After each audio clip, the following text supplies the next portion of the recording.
ดูจากลักษณะแล้วพิมพ์ตะกรุดด้านบนเหรียญแล้วนะครับ ไม่คาดเดาข้อมูลพิสูจน์องค์นี้ของพุทธชินราชองค์แหลม แล้วเก่าแก่แล้วขนาดเท่าประมาณเหรียญบาทแล้วก็ยอดธงแล้วก็พุทธชินราชแล้ววางข้างแล้วขนาดแล้วก็มีรูปดาวแล้วก็ขนาดของวัตถุมงคลแล้วคนสวมใส่แล้วก็พิมพ์เหรียญแล้วศิลปะไม่สูญสลายแล้วก็เนื้อของพระพุทธองค์หรือวัตถุมงคลหรือพระเครื่องนะครับตัวนี้เท่าประมาณเหรียญบาทแล้วก็สร้างขึ้นที่วัดสังไห่แน่ๆเลยดูจากตะกรุดด้านบนถ้าเอ่ยว่าวัดสังไห่มันจะเป็นวัดปู่ทวดแล้วพิมพ์เหรียญราคาอยู่ที่ความมหัศจรรย์ของขนาดแล้ววัตถุโบราณแล้วก็สมัยที่มีใบทะเบียนบ้านบัตรประชาชนค่อยมีรูปส่วนสูง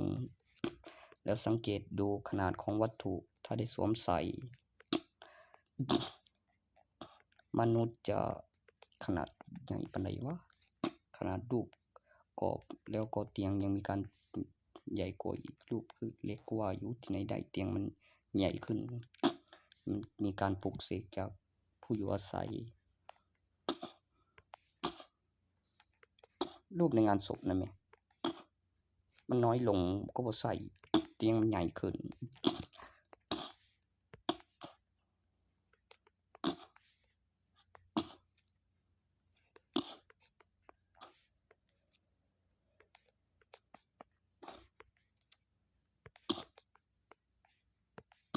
แล้วก็มาเจออีกหนึ่งอย่างคือเหรียญเมื่อกี้ราคาเหรอครับแบบองค์เล็กที่มีดูแล้วเรียกนะครับที่เรียกว่าองค์เล็กในสมัยเรานี่นะผมจะบอกเลยนะแบบส่องดูแล้วเจอองค์เล็กพุทธชินราชด้านหลังนางด้านหน้าดูจากตะกรุดวัดปู่ทวดด้านบนในเหรียญโหแม่งราคาขั้นต่ำ2ข้างเปิดในยุคสมัยนี้คือแพงแบบล้ำค่าสามารถคืนทุนคืนกำไรแล้วทุนไปต่อได้ทั้งพ่อทั้งแม่ออกมาใหม่แล้วเป็นผู้บ่าวเทื่อหนึ่งแล้วมีการจดจำการพัฒนายุคสมัยวันที่เวลามีทุนมีกำไรไม่น้อยลงราคายังแพงยังสูงขึ้นอยู่เรื่อยๆแถมหนี้ก็ไม่มีนี่ผมไม่มีหนี้จักบาทเลย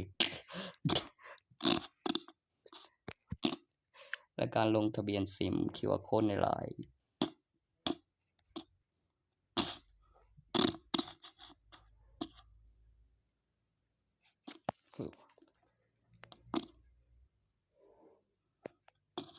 ยุคสมัยวันที่เวลา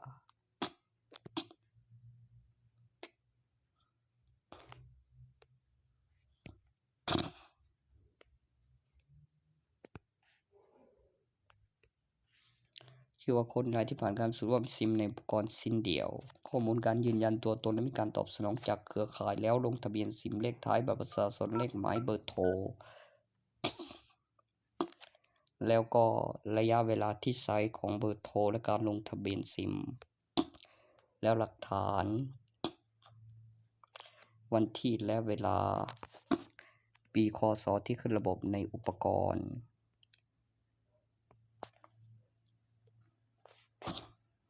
การจดจำการพัฒนาประกอบคำอธิบายที่มีจำนวนตัวเลขของเทวดานาจรวยแบบเป็นตอนเป็นวิดีโอ